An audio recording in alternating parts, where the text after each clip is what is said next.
deadly riots over the government's plan to avoid defaulting on its loans. Is that the unemployment keeps rising, and it has to keep rising just because you have an excess supply of goods, which is this is all borrowed money that our and that kids debt is owned by banks in other countries. It's about $1 trillion Spilling in over bonds. Including right here at home. In the form of a convenient personal loan. A filter cigarette that delivers the taste, and 45 malt liquor. Are you hot?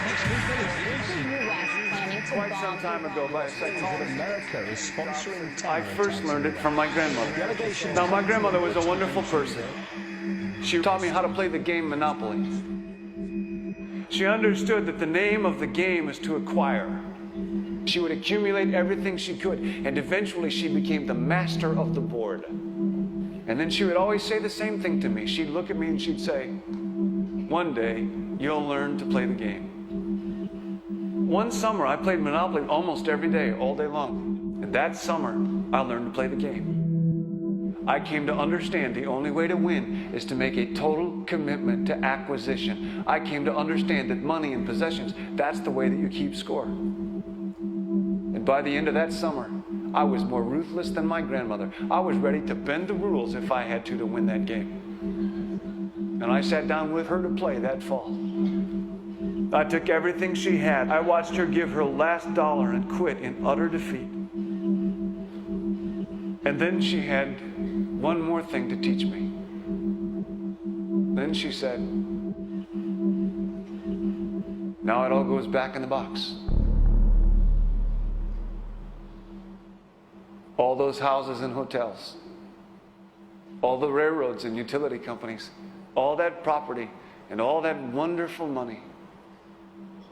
Now it all goes back in the box. None of it was really yours. You got all heated up about it for a while. But it was around a long time before you sat down at the board. And it will be here after you're gone. Players come and players go. Houses and cars, titles and clothes, even your body. Because the fact is that everything I clutch and consume and hoard is going to go back in the box, and I'm going to lose it all. You have to ask yourself, when you finally get the ultimate promotion, when you've made the ultimate purchase, when you buy the ultimate home, when you have stored up financial security and climbed the ladder of success to the highest rung you can possibly climb it, and the thrill wears off, and it will wear off, then what? How far do you have to walk down that road before you see where it leads? Surely you understand, it'll never be enough. So you have to ask yourself the question, what matters?